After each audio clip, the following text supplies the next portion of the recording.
Hello and welcome to a brand new episode of Smart Money. Now, 2023 has started off with the bulls scampering for cover and the Indian market seeing a sharp 1.5% knockdown in the first week of the year. Now, in a year that has begun with many headwinds like higher interest rates, slower growth, big tech layoffs globally and a risk aversion towards risky assets, we try and go back to some basic investing principles to help investors wade through the storm. Joining me today on the show and in the studio is veteran and popular investor Basant Maheshwari. We will be talking about 10 investment lessons that you need to keep in mind in what promises to be a very volatile year. Basant, thank you so much for being with us here. Before I start with the investing lessons, this is a really tough market, right? It seems to be quite tricky. How are you feeling about it? I mean, we're feeling very bad about the market because whenever you don't make money, you feel bad. Last year has been very bad for everyone, and there's just few guys who would have got it right. But some things in life don't have a recourse. You have to feel bad to feel good. So that's my theory. You feel bad, you lose a sleep once a week, that's fine. Just survive, stay there, you're going to make money again. So you don't get off the roller coaster, you ride both the ups and the downs is what you're saying. Because, I mean, in a tricky market like this, some people have the temptation to sort of book whatever profits they have, sit on cash. You don't advise that. If you miss the downside, you will also miss the upside. Because the market is not going to invite you saying that, hey, the party is starting again, why don't you join us? So I've seen so many people who book out early, they don't get back in. So the only option, it looks very difficult, it looks painful, there's trauma, there's pain, there's too much of grief, but that's the only way out. You have to take the pain for the gain. Okay, so as they say, the darkest hour is the one before dawn, right? But let's start with some themes. There are some basic 10 investment principles that you're going to talk about. And the first one is don't fight the Fed. Now, what do you mean by this? At a time when interest rates are rising globally, what does one do? So it's been about 30 years since I've been investing, and every time I said, interest rates don't matter, central banks don't matter. And this was the first time when I look back in hindsight, we should have applied a little more mind to what was happening. So in October 2021, when we topped out, you would have seen that the Fed was making some noises about raising rates, not so eloquently as they are doing now. But we said, my company is making money, the EPS is coming, the ROE is there, the cash flow is there, they're giving me dividends, why should I sell them? Now the thing is, EPS is one part of stock valuation. The other part is the price earnings ratio. So when the Fed raises rates all across, your PE gets compressed. So that was the point where your company might still be making money. It might fundamentally be very good, but unless you have a stable environment, the price earnings ratio will tend to compress itself. And the fall that we have seen in the market, especially in the mid and the small caps, relates to a compression of the price earnings ratio. So price earnings ratio is not mathematics, it's more psychology, it's more perception. So that psychology and perception has been hit by the Fed raising rates. And I just want to add one more thing. 3 months, 4 months, 6 months down the line, the Fed will now be cutting rates. At that time, you will say, hey, this company is making losses, why should I buy it right now? Let it report good earnings. So then you will be fighting the Fed again, because the Fed would be cutting rates and you would be looking at your stocks and companies and saying that I can't see the profits, why should I buy them right now? So the big theme is you have to follow the Fed unless you're okay saying that these are my stocks, I don't want to look at the prices of 5 years. Then there's no need for you to worry about the Fed. You can say, I don't care about the Fed. But if you want to look at prices every 5 weeks, every month, every 6 days, then obviously you have to pay attention to what the Fed is doing. And now that the Fed is hiking rates, at some point the rate cycle is going to turn as well. What is your, what's the most prudent thing to do?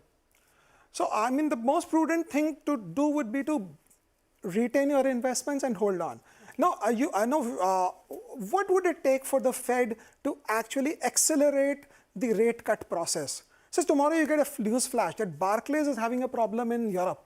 Suddenly the Fed would wake up from their sleep overnight and cut rates by 50 basis points, 100 basis points. So till there is no problem, the Fed would not cut rates. Or if the Dow Jones starts to fall and the Nasdaq starts to fall, it's bad, it's painful, but these are good things for the Fed to see. I read somewhere that the Fed has data for how much money each American has in his savings account.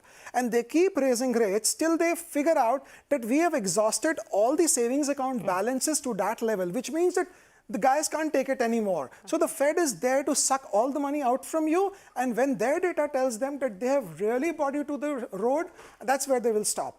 Okay. Well, the next thing is when the market falls, earnings don't matter because everything falls. Now, this goes against the basic theme, right? We talk about how every bull market is sort of the bedrock of a bull market is earnings. But you tell us, what is your learning? So the earnings have a view. So if you have a 2-year view, it doesn't matter. Everything is going to be decided by earnings. But if you want to look at markets every day, every week, for 2 weeks, 3 weeks, 4 weeks, then when the market falls, everything falls because, just as I said, the price earnings ratio compresses itself. So say a stock with a 10 rupee EPS trades at a 20p, it's 200, and when the PE comes to 15, you still have a 10 EPS, but the price is 150, and you're calling up people to figure out, bhai, hua kyun, gira kyun?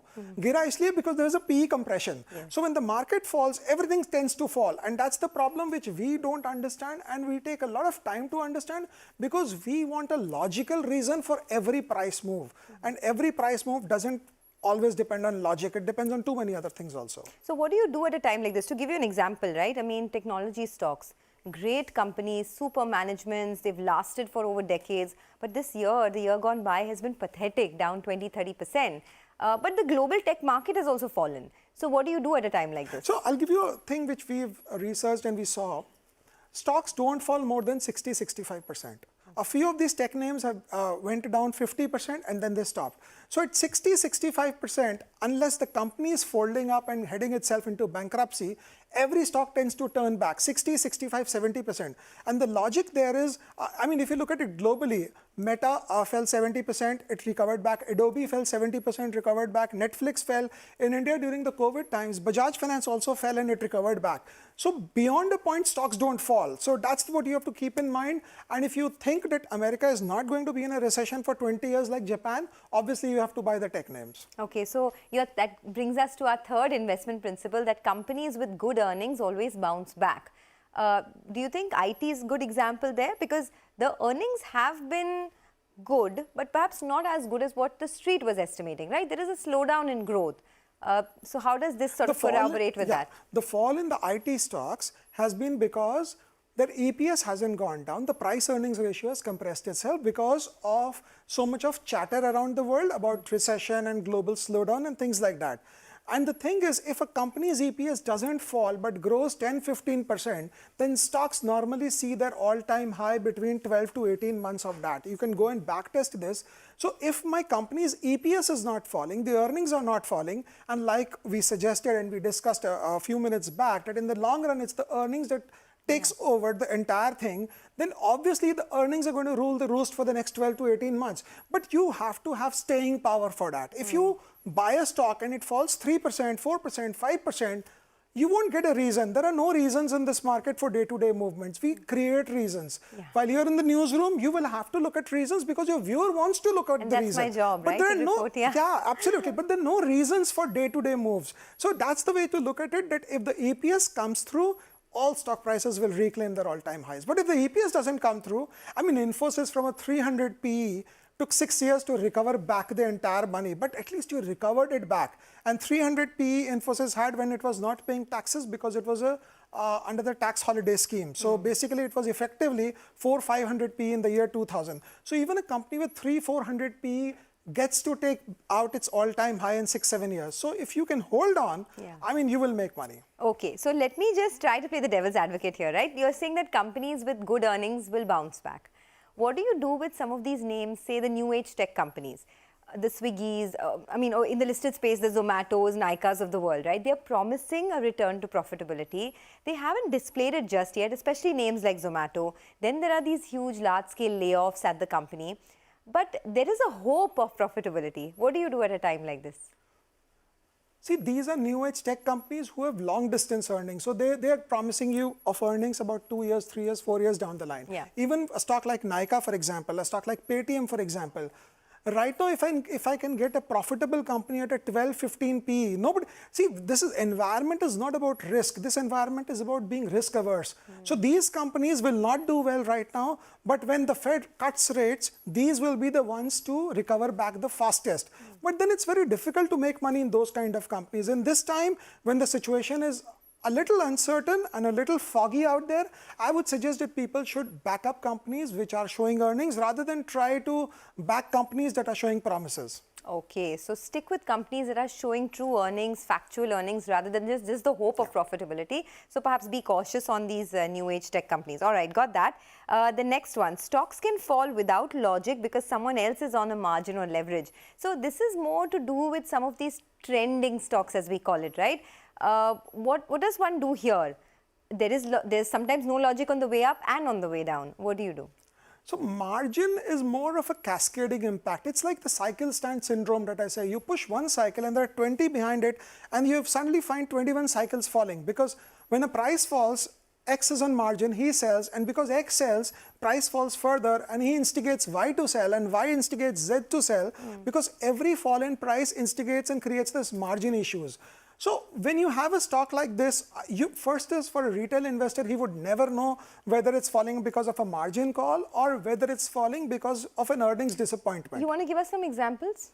So I can give you an example. For example, Bajaj Finance, which we would own in a small case, reported very good earnings. There was no problem with the earnings, but the 27% growth. But then people figured out a way to say these earnings are not good enough. Why? Because the number of new loans hasn't gone up. So the stock fell. So when a stock like that falls, and these margin call selling normally happens in F&O stocks. So when a stock falls, it creates panic and the others sell, and when everyone starts to sell, it falls even more. So these are times where you have to, if you own Bajaj, for example, no recommendations, sure, you have to look at the company and say whether these earnings have met your expectations. If they have met your expectations, you are fine, because somebody else is selling because of the price, but you are holding the stock because of the performance of the company. So that distinction has to be made. Okay, that's a very important point actually, because a lot of people have faith in the company, in the management, but sometimes growth rates also come off, right? Which is okay, I guess, but that also leads to PE compression then. Absolutely. What do you do at a time like that? See, you look at it this way. Say you got an uncle who's got a store in Chandni Chowk, and you call him, "Bikri kaisi chal rahi hai?" And he says, "Eid ki sale utni achhi hui nahi." So Eid ki sale achhi hui nahi means you couldn't sell well on Eid, there was no demand on Diwali. Does it mean he shuts his shop down? Recession is just like that. 1-2 quarters, people couldn't sell, people couldn't buy, somebody was knocked out of a job. Bad, we feel bad for that guy because it's not me. I can just talk about it and move on. But recession is not life and death. Recession and booms, these are basic capitalistic features. So when these things happen, you should have staying power in the market. When I mean staying power, it doesn't mean that you should not be in margin, but it should not be, you should mentally be focused that I have to survive these times. So the problem is, if you own a stock, let's say for example, you own an Ultratech and it's at 7,000 and the price falls to 6,000. The first thing is either your kids or your dad or your spouse will tell you, "Kya kharid ke rakha hai, isko becho." Whatever money is left, you take it out. Then there's added pressure at home. Yeah. Then when you go out, your friends will tell you about it. But if you have held on to a company with a 5-year view, with a 3-year view, these things will come and go, easier said than done. Because even when my stocks fall, I call a couple of people and say, "Koi khabar hai kya isme gira kyun hai ye?" Yeah. But that's a part of life. We have to carry on with that. Okay, ups and downs are a part of life and part of the equity markets, right? Got that. Very important life lessons and investment lessons. So we'll take a quick break. Don't go anywhere. We'll be back with Basant Maheshwari in just a bit with the 10 top investment lessons for 2023. Stay tuned.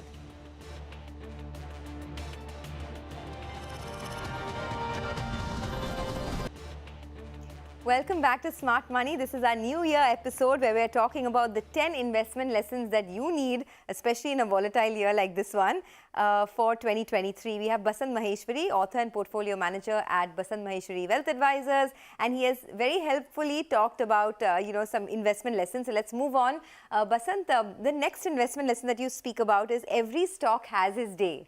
And if we go, you just take an example of the last year, I think the day and the year belong to PSU banks, right? After what, over a decade, they started to perform. But how do you decide when the party is over? See, I think I have a different theory on this. About 30 years back, when we started investing, when Hindustan Motors, the company is shut down, it used to make ambassador cars. When it used to rally, we used to say the bull market is nearing an end. 10 years back, when Suzlon and Unitech and HCC and Nagarjuna and IVRCL used to rally, we used to say maybe the market has topped out.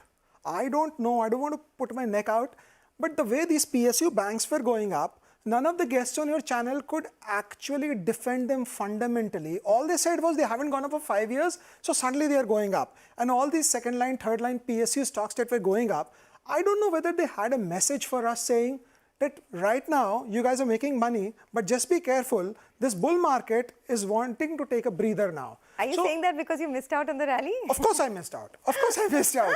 But then... Is it a case of sour grapes then? Obviously it is. But then when stocks like these actually go up, where you cannot fundamentally justify them, that is happening there.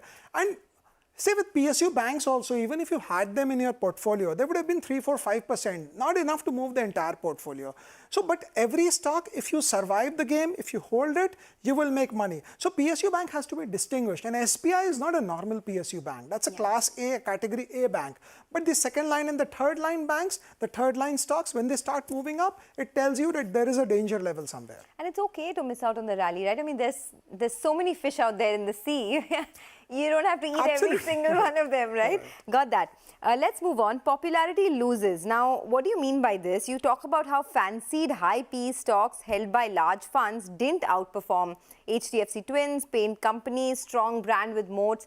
It's interesting, right? Because these are the companies that are performing well on the earnings front, but are not doing anything in the stock market. Say, if you have an 80 PE stock with a 15% growth rate, right? And the stock doesn't do anything, it takes 7 years for the PE to come down to 30. So from 80 PE, you cannot justify it at 70, 60, 50, 40. Moment it comes to 30 PE, then you start justifying it. So there are some stocks, they keep moving till they don't keep moving. These are one of them. And when I say popularity loses, I mean, investing is not as easy as a beauty contest. In a beauty contest, popularity wins. But in investing, if a stock is popular, and everybody knows about it, then it's very difficult to make money out of it because here the unpopular stock wins. So what are the big multi-bagger themes that actually make money for people? Say if I want to buy 1,000 shares of a stock and I have to bid the price up by 1%, it means it's unpopular. So when I used to buy Page about 10, 15 years back, for me to buy 500 shares or 1,000 shares, I had to take the price up by 3, 4%. So when a stock is very, very illiquid, it's telling you it's not popular. When a stock is very liquid, it tells you that it's popular. So what are the unpopular stocks? I mean, these are not recommendations, of course, but what are the unpopular stocks which are delivering on growth, which have valuation upside, but are just sort of undiscovered by the market? No, but I can take you back in history. So there was a stock called Symphony. I didn't own it. So you had to take the price up by 10% to buy some decent quantity of that stock. So if you find a stock like that, if it's a consumer business, if it's growing at 30% and your starting point has to be 10, 20, 30 PE. If you start with an 80 PE, it's like scoring 22 runs in a final T20 over. It doesn't happen. It's very difficult. Okay, and finally, you have a couple of more themes. Let's run through them very quickly because we don't have too much time. Consensus rarely works because everyone cannot be rich at the same time. Right. So let's take the example again. Give us an example. So let's take the example again. Suppose let's go back into the past and say we are at 2010 and everyone here owns the stock Symphony. I can talk about it because it's not a recommendation. So at that time it was supposed to be one of the good stocks to own.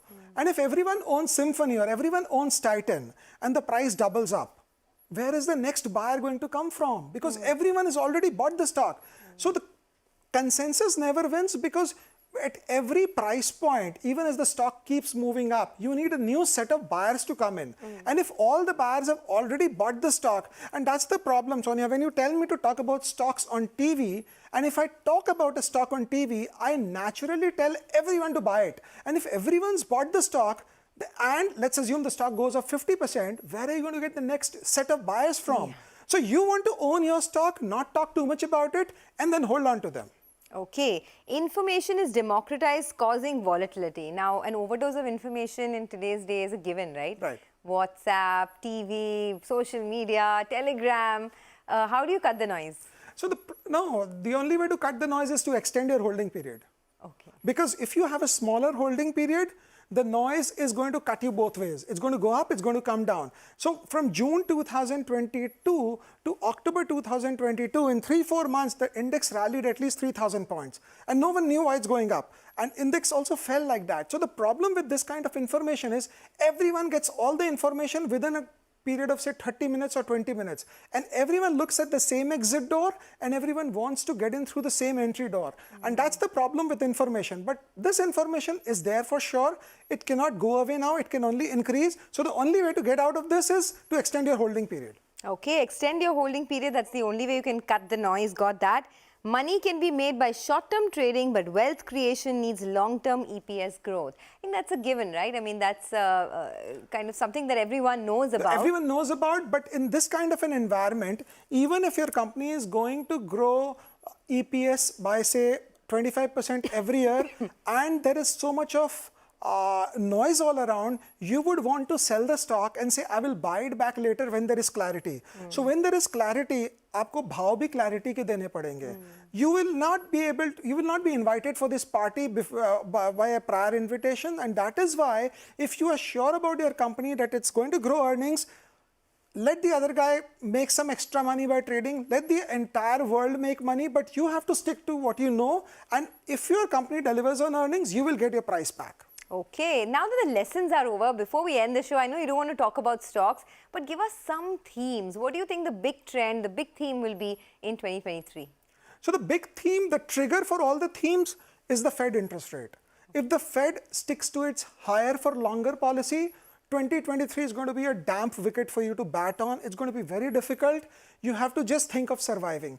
But my sense is, and the general consensus is, that the Fed might want to lower the rates, and the moment the Fed decides on lowering rates, there'll be an all-round rally, starting from the consumer discretionary, starting from IT services in India, starting from maybe a cement companies, because their input costs will go down. So, for example, if you want to buy a stock, so then you will be confused whether should I buy a Dalmia cement or an Ultratech or a Shri cement. So my bet would be to buy an Ultratech, not a recommendation. I will tell you why. Because Ultratech is more widely bought. When the foreigners come into India, they would like to pick up Ultratech. So you would be confused between NBFC names. Blue chip stocks, they rally the first and they rally the fastest. So these are the kind of companies you should normally bet on, because when the rally starts again, and it is going to rally. So this is the only game, Sonia, where you win by surviving. The other games, whether it's football or hockey or cricket or maybe a casino, you don't win by surviving. You win only by winning. Yeah. So this stock market is a place where you can win by just surviving. So people should think of surviving with their DMATs loaded. You cannot empty your DMAT. So that means you've left the game. If you lose, if you leave the ground, how can you win the game?